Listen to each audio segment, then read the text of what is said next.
Celui-là, ça c'est donc en verre. Ok. Je botte le berceau sur le seuil. Et dans un deuxième temps, oui, ce serait bien peut-être de fixer les rails assez haut.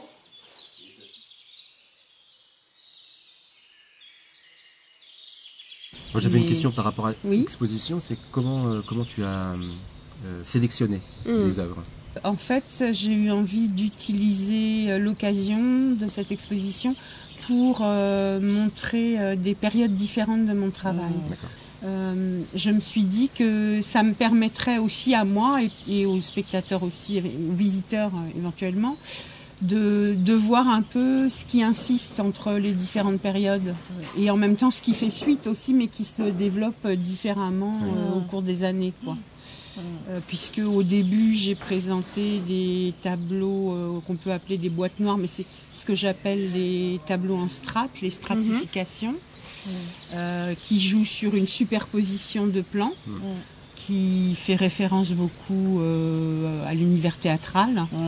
C'est un peu des boîtes noires. Le théâtre, on appelle ça une boîte noire, où on crée notamment toutes les lumières autour des, des personnes, enfin des comédiens, entre autres.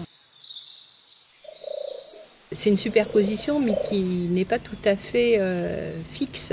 C'est suivant le regard du spectateur, il y a un rapport au regard. De là où tu te places pour le regarder du point de vue de... Voilà, en fait, comme les verres peints sont décalés par rapport aux dessins qui sont dans le fond des boîtes, c'est vrai que ce qui est peint sur les verres crée des ombres dans le tableau et se décale en fonction du point de vue. Du coup, ça crée une qualité de présence autour des personnages qui est particulière et qui renvoie un peu à la qualité de présence dont on parle sur une scène chez les comédiens. Et puis la question du point de vue, du coup, ça fait penser à la psychanalyse. Oui, aussi. Parce que voilà, c'est un point de vue singulier. Autour de la même œuvre. Autour de la même œuvre, on ne voit pas la même œuvre. Oui, j'aime bien qu'il y ait... Enfin, dans mon travail, il y a souvent ça, même après, donc quand j'ai travaillé par exemple sur les suites, c'est pas superposé, mais c'est juxtaposé, donc des fragments l'un à côté de l'autre. Voilà, il y a plusieurs entrées en fait de la vision. Il y a toujours là, ce serait pour les suites une vision plus kaléidoscopique de polyptyques qui sont modulables. Donc qui n'ont pas de forme en fait arrêtée, ce qui permet aussi à chaque fois d'avoir un nouveau regard sur l'œuvre. C'est le lieu qui détermine la manière dont tu vas disposer. En fonction du lieu, et puis même parce que en fait chacun des petits tableaux qui composent la suite peut être mis d'un côté ou de l'autre. À l'envers, sur le côté, je les tourne, je les retourne. Donc, il y a cette question de l'endroit et de l'envers qui revient aussi dans les boîtes noires. Aussi. En fait, c'est vrai que cet envers faisait aussi référence à ce qu'on appelle le quatrième mur au théâtre. Donc il y a le mur du fond, il y a cour, jardin, et puis ce quatrième mur entre les spectateurs et la scène. Parce que dans l'un des verres des tableaux en strates, donc des boîtes noires, il y a une série de chiffres, 1, 2, 3, 4, que j'ai laissé à l'envers. Il y a l'envers et l'endroit en fait qui se font face et qui matérialisent aussi l'espace entre les deux, quoi. Enfin, du coup, ça matérialise aussi le regard qui viendrait vers nous. Vers nous. Et aussi la multiplicité du coup des points de vue selon l'endroit où on regarde. C'est aussi en écho aux différents spectateurs dans une scène devant une scène de théâtre qui voient pas la même chose. Tout le monde ne verra pas la même chose parce que en se déplaçant, il y a des choses qui seront occultées par les premières couches dans les tableaux en strates. Ça enrichit le point de vue d'avoir ces différentes strates parce qu'en fait on peut le voir de différentes manières, là où sur un plan juste en une seule dimension, on n'a qu'un seul point de vue. De toute façon c'est figé.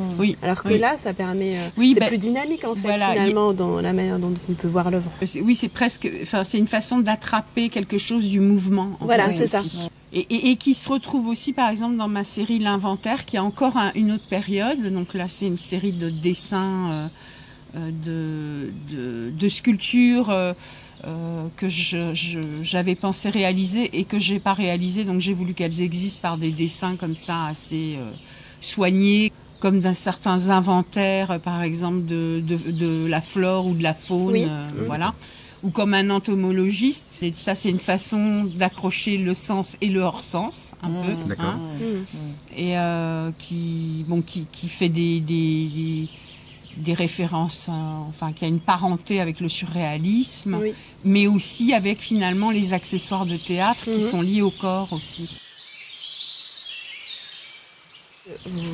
Tu parles beaucoup du théâtre et en fait, ta pratique artistique, elle était en lien avec le théâtre tout de suite?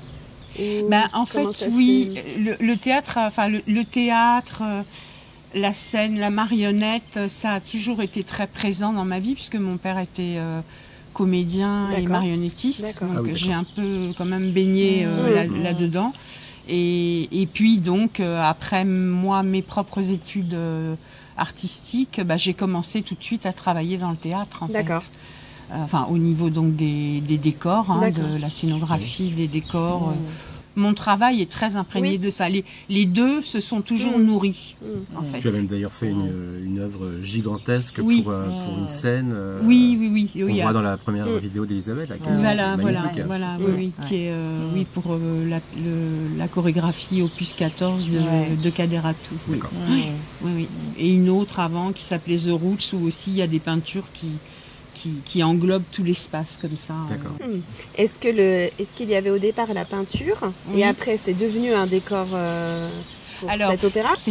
À l'origine c'est pas une peinture, c'est un dessin qui est parti en fait de toute une réflexion sur la peau, le fait que la terre c'est très proche de la peau, qu'on peut la travailler même sans outils directement avec les mains. Surtout cette histoire du toucher, de cet organe complexe de la peau qui est à la fois une barrière qui protège, mais qui est aussi l'organe de réception des caresses. Enfin, c'est un organe très complexe. Aussi parce que c'est le premier langage du bébé, enfin de l'être humain quand il arrive au monde, c'est par le toucher, c'est par le contact. Et que c'est aussi ce qu'on perd quand on perd quelqu'un. De tes dessins aussi, sur l'enveloppement, et sur le mouvement du tissu autour du corps. Oui. Il fait bord un peu, comme au niveau de la scène, aussi, ces décors qui sont un peu bordés par... Il y a un dessin qui s'appelle le bandage. Où effectivement, c'est comme si c'était un corps. Avec des rubans de velours noirs qui viennent ceinturer. On pense qu'il y a un corps. À l'intérieur. De la peau, c'est comme si là, ces représentations d'art viennent border comme l'enveloppe. Effectivement, il y a beaucoup d'œuvres où il y a la question du rapport d'un tissu ou d'une peau ou de la terre à la main. Oui, il y a même des empreintes. Ça me renvoyait juste de ce que font tous les enfants. À un moment, ils rentrent les mains dans la terre et puis ils lâchent. Et puis ça fait des formes...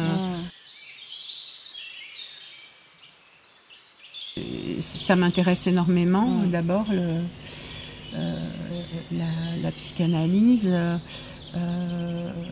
et je trouve que, il y a des mots, des signifiants qui sont porteurs et qu'on retrouve beaucoup dans mon travail. Cette idée de boussole, il y a aussi par exemple tout un travail sur les pliages qui impliquent qu'il y a aussi des bouts qui échappent. Qu'on ne voit pas, qui sont masqués, qui sont derrière ou qui sont... Mais ça, c'est très intéressant dans ton travail, et ça, c'est peut-être un fil rouge. On ne peut pas tout voir. Que ce soit dans les boîtes noires avec le théâtre, que ce soit dans les suites, par rapport à ce qu'on ne peut pas saisir, justement. Oui, pour moi, ça fait partie intégrante d'un travail, en tout cas de ma création à moi, c'est que le manque en fasse partie. Il y a une perte qui fait partie intégrante de l'œuvre. Et de la même façon dans les suites, puisque ça joue avec le vide. Il y a du vide entre chaque pièce. Et peut-être que c'est pas sans rapport non plus avec le fait que, à l'origine, moi, le dessin a toujours été vraiment au centre de mon travail, mais j'étais aussi plutôt du côté de la sculpture. Et donc, la sculpture, le plein, il existe que par rapport au vide. Quand tu parles du manque, c'est-à-dire qu'on ne voit pas tout, que le spectateur ne voit pas tout, c'est ça ou... Qu'on ne voit pas tout et qu'il y a des espaces, comme en musique, il y a des silences. S'il n'y avait pas les silences, on n'entendrait pas la musique. Comme s'il ne pouvait pas y avoir de création sans le rien. Voilà, c'est à partir de là que l'acte de créer peut surgir à un moment donné. Oui, aussi.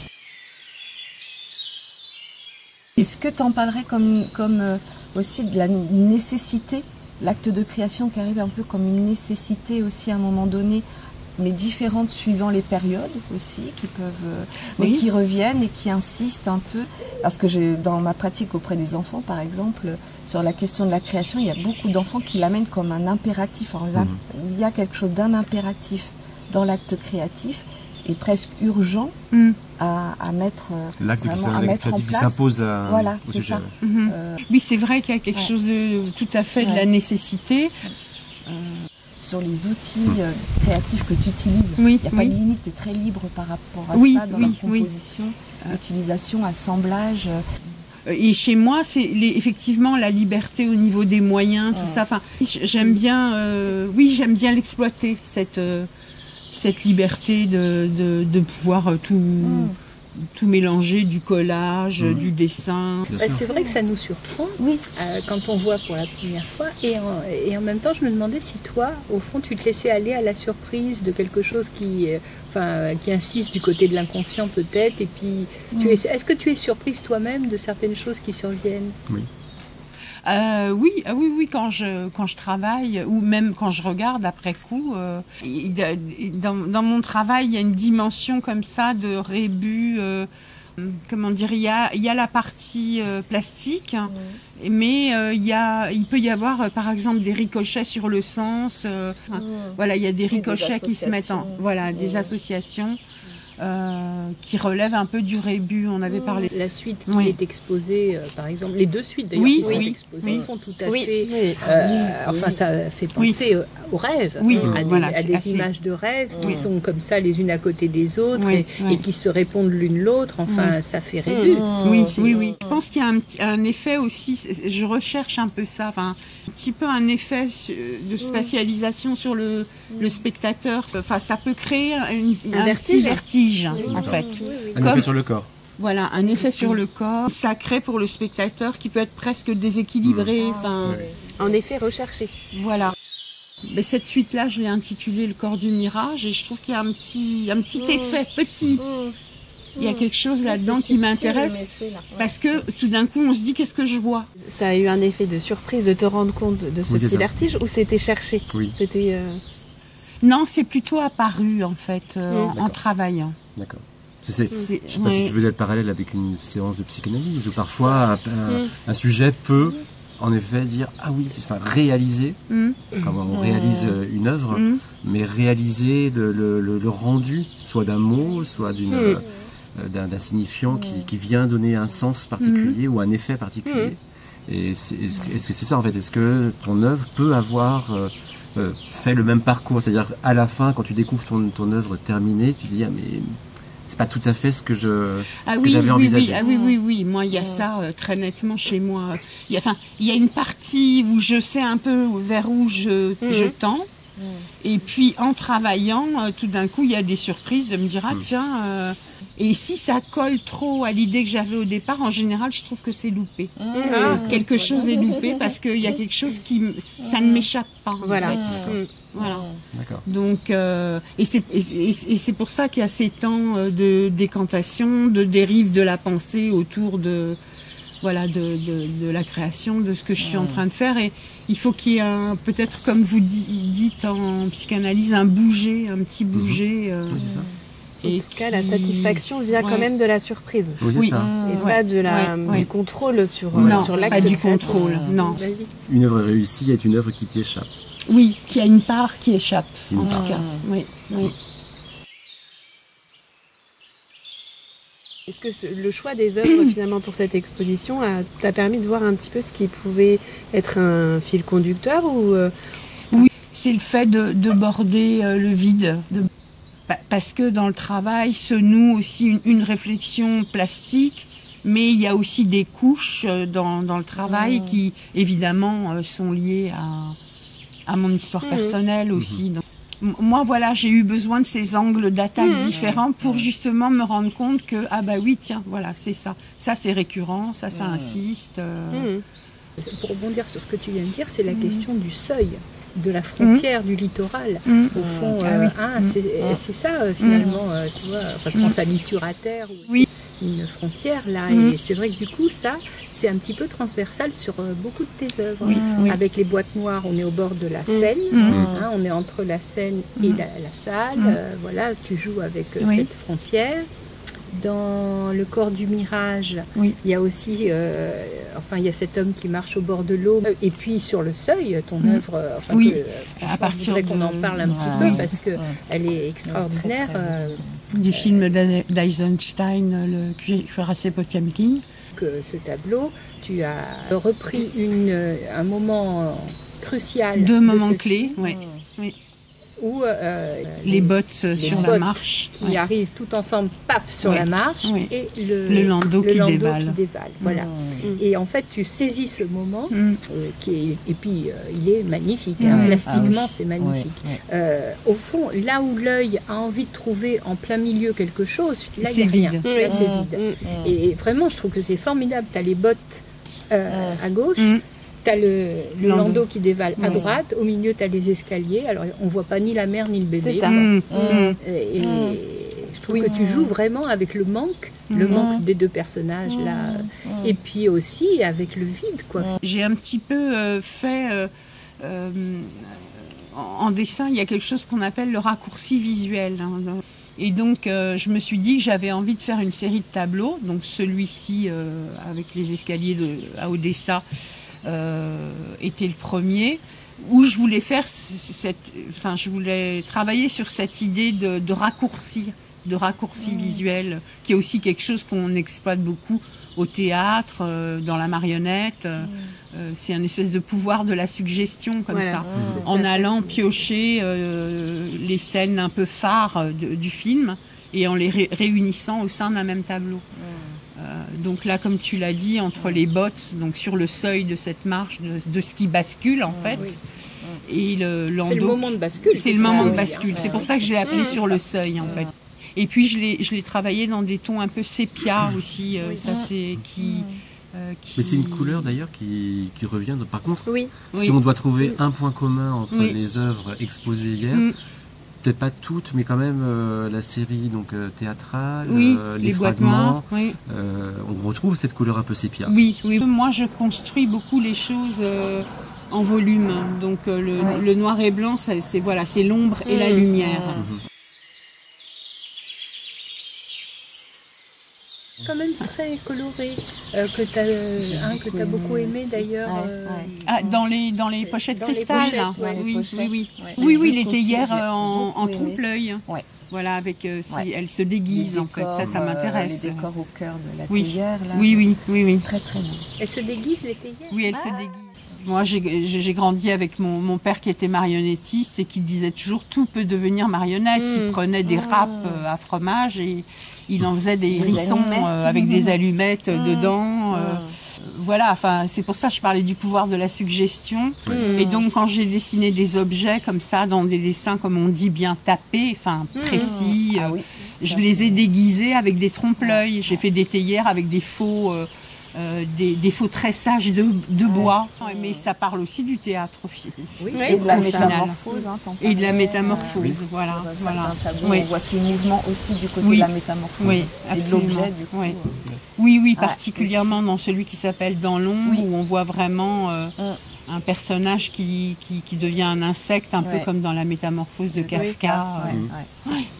La notion de trompe-l'œil, moi, c'est vraiment quelque chose qui était apparu déjà dans la première vidéo que tu as faite avec Elisabeth. Je trouvais ça me faisait penser à ça, et je vois je ne sais pas si tu as eu la chance aussi de voir l'exposition La Malheureusement, je voulais la voir et je l'ai loupée, mais je vais... Et si on relit l'introduction d'un des deux commissaires de l'exposition, il parle de la notion de trompe-l'œil, qui peut-être met un trait d'union entre la psychanalyse et l'art. Pour revenir au trompe-l'œil, oui, ce que j'aime bien dans le trompe-l'œil, il y a un côté piège, une façon d'attraper en fait. De surprendre. Le regard, voilà, avec les trompe-l'œil, cette dimension de piège visuel m'intéresse aussi. Dans la création des chairs, il y a ça aussi. Tout d'un coup, on voit un oiseau, puis le vide dessine aussi un oiseau. Ou le labyrinthe devient irréel aussi. Voilà, c'est pas logique. Il y a des escaliers qui montent tout le temps, comme la bande de Möbius. Bon, c'est vrai que j'ai partagé ma vie avec un matheux. On retrouve à certains endroits des formes très géométriques. Oui. C'est très mathématique. Oui, c'est mathématique. Oui. Dans les fragments particulièrement, il faut faire des calculs quand même pour réussir à faire ces perspectives. Oui, les formes très géométriques. Il y a beaucoup de rigueur. Oui. On voit une rigueur, une précision, des traits. Enfin, parfois, on ne voit pas tout non plus. C'est ça qui est bien.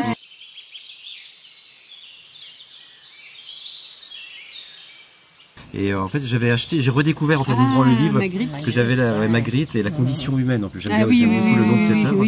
Et je trouve elle m'a fait penser, dès en rentrant dans l'exposition hier, j'ai regardé, je suis tout sur la gauche, des strates, des boîtes noires. Ah non, les boîtes noires, oui. Et je trouvais que tout de suite, déjà, en fonction du mouvement de la place dans cette première partie de la galerie, on ne voyait pas l'œuvre de la même façon. Et j'ai repensé encore à cette œuvre où il y a ce que tu viens de dire, en plus, le jeu sur l'ombre, qui est très important. Donc l'ombre veut dire qu'on ne voit pas tout. Oui, on voit des choses, et il y a toute la dimension imaginaire qui se met aussi en place, où on peut essayer à chercher à interpréter ce qui se cache derrière l'ombre, ou ce que l'ombre essaie de montrer. Exactement. Ouais.